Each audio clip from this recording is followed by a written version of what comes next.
Welcome back to another edition of CA Hoops Weekly presented by Under Armour. I'm Bobby Broyles along with Rob Washburn. We have reached the halfway point of the conference season, and with the men's basketball championship just over a month away, Rob, so far it has been an unpredictable race with a lot of excitement and a few surprises as well. Yeah, no question, Bobby. When we did our first show back in early January, we talked about how wide open we thought the CAA race would be, and that's exactly what's happened. 5 teams are within 2 games of first place, and we are setting up for an exciting month of February and potentially one of the most wide-open CAA men's basketball championships in many years. Let's start with the 2 teams currently tied for first place at 7-2. One of them was expected to be there, while the other has been the biggest surprise in the league. Yeah, coming off that disappointing loss to Delaware in last year's CAA title game, you knew that William & Mary was going to be very motivated to win a championship, and they're playing like a team on a mission. In CAA play, they're averaging over 80 points per game, shooting better than 52% from the floor, and they're making more than 9 threes per game. They have one of the marquee players in the league in guard Marcus Thornton and lots of other weapons with Omar Pruitt, Terry Tarpey, and Daniel Dixon. The key for the Tribe is whether they can turn up the intensity defensively, which is what they were doing earlier in the year. There's no better story in the CAA this season than UNCW, which is off to its best conference start in nearly a decade, which has fans flocking back to Trask Coliseum. Kevin Keats has brought an attacking style, and he has a veteran team that's hungry for success. Senior guards Freddie Jackson and Addison Sproul are among the top 10 scorers in the league, and senior forward Cedric Williams is playing his best ball of the year, both as a scorer and rebounder in the post. There are also several other teams lurking close behind the Tribe and Seahawks. There sure are. Preseason favorite Northeastern's been a little inconsistent lately, but they're still just a game out of the lead. The Huskies have an experienced team led by Scott Etherton and have shown the ability to compete with anyone. And James Madison is also 6-3, and the Dukes have won 4 of their last 5. They've been getting scoring from a variety of different players and have made use of an effective zone defense. Hofstra has had some struggles lately defensively, but the Pride has as much offensive firepower as anyone in the conference. With a guard like Wanye Green leading the way, Hofstra certainly can get itself back in contention for the title. Can't wait to get the second half of the season started, and we begin with a great one on Comcast Sportsnet and CA.TV Saturday as JMU plays host to William & Mary. Should be a great environment between these 2 in-state rivals in the convo, Rob. Yeah, I really think this is potentially a statement game for both teams. We talked earlier about what a roll that William & Mary is on, including putting up 100 points against Hofstra on Wednesday night. But the Tribe is just 2-2 on the road in CA play, and this game is the first of a challenging second-half schedule that also includes trips to Northeastern, UNCW, and Hofstra.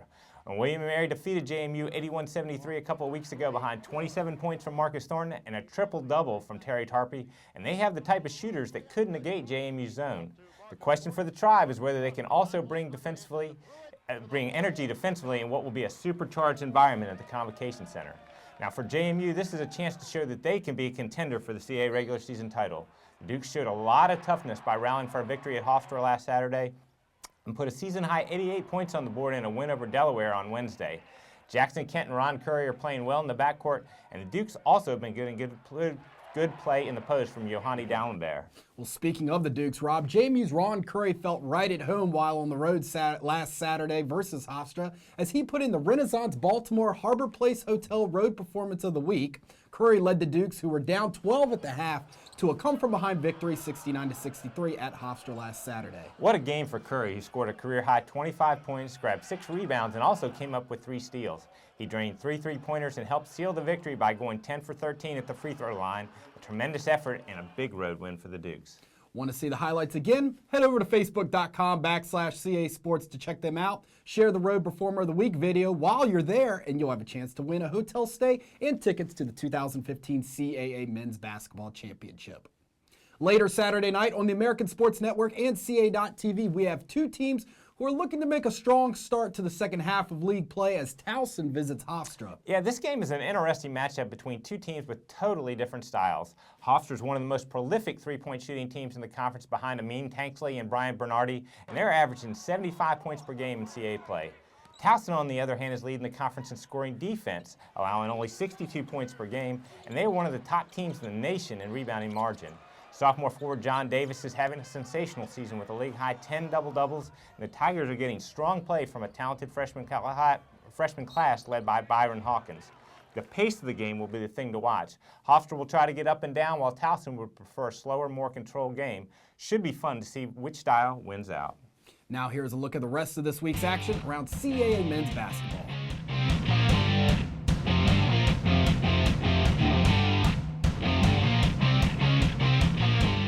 Cheer more in Baltimore as the road to the Final Four kicks off with the Colonial Athletic Association Men's Basketball Championship, March 6th through 9th at the Royal Farms Arena. A new money-saving fan package includes a room at your choice of hotels, 2 harbor passes, 2 admissions to the Power Plant Live Fan Fest, and an option to purchase discounted tickets for the championship. Come for the tourney and stay for the fun. Score your fan package today at baltimore.org. Kelly McCarthy is back with us to talk women's hoops. The women will be reaching the halfway point this week, and we will break down the first half of their conference season on next week's show.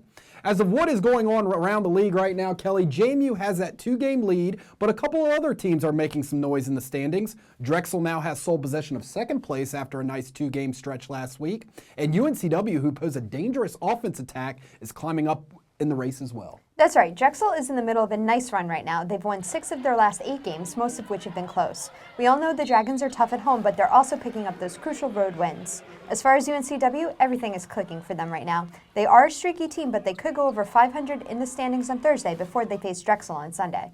Perfect segue into this Sunday's matchup as these two teams will square off as Drexel travels to UNCW for a 1 o'clock tip on CAA.TV. The first meeting earlier this month was a close one in the DAC with the Dragons prevailing. Kelly, should we expect another one down to the wire? I think so, Bobby. These two teams play contrasting styles of basketball. Drexel, with its clamped-down defense, they like to slow opponents' offense. On the other end, you have UNCW, which loves to run, loves to push the pace, and crash the boards. One of the things that's helped UNCW push the pace is Coastal Carolina transfer Shatia Cole. She's been a great addition to the lineup as the first true point guard for Coach Del Harris. With Cole at the point, it allows senior Kelva Atkins to play off the ball, and we've all seen the offensive threat she is night in and night out. Cole and Atkins are playing well right now, so Drexel will need to find a way to contain them. Should be a good one on Sunday, but let's backtrack to Friday night at 7 o'clock on CA.TV with another rematch from earlier this month as JMU hosts Elon. Elon currently tied for third in the standings as we got to see that up-tempo style last Sunday on the American Sports Network. They're an exciting team to watch as they head into Harrisonburg to take on the Dukes, who, like you said about UNCW, are also clicking on all cylinders right now. That's right. James Madison hasn't let up all season. They're focused and are playing with such confidence right now. However, this is the second go-round between Elon and JMU. You can expect things are going to be a little bit different. The Dukes pretty much won their last meeting at the free throw line as the Phoenix put them there 29 times. Elon will need to cut down on the fouls, but you know things will still be physical. Elon was able to contain JMU's game from long range with their tough perimeter defense, so it'll be interesting to see the adjustments Coach Kenny Brooks will make this time around. Down low, there will be another great matchup between Elon's rookie center Malaya Johnson and JMU's Lauren Okafor. It's going to be a battle for sure. Now here's a look at the rest of this week's action around CA women's basketball.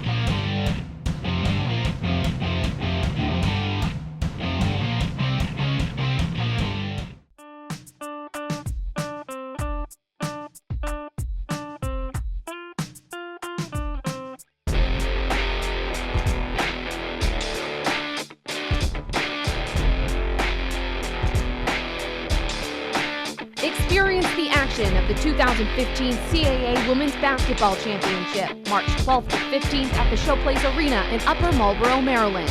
Visit CAAsports.com for tickets and championship info. CASports.com has all the television clearance information you need this week, and CA.TV again will be home for Comcast Sportsnet's coverage of Saturday afternoon's contest between JMU and William & Mary, and ASN's broadcast of Saturday night's men's game featuring Towson at Hofstra.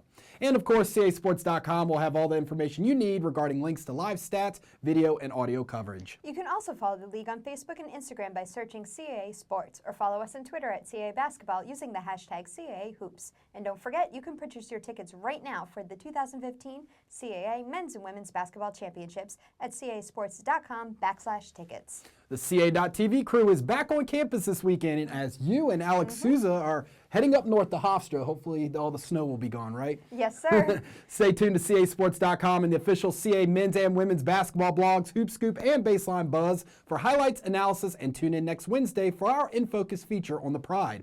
Kelly, it's the first of 4 straight weekends on campus for a lot of us as we are excited to share and tell some of the amazing stories of our CA basketball student athletes leading up to the CA basketball championships in March. That's right. It's always nice to get on campus and meet our student athletes and get to know our coaches. Indeed.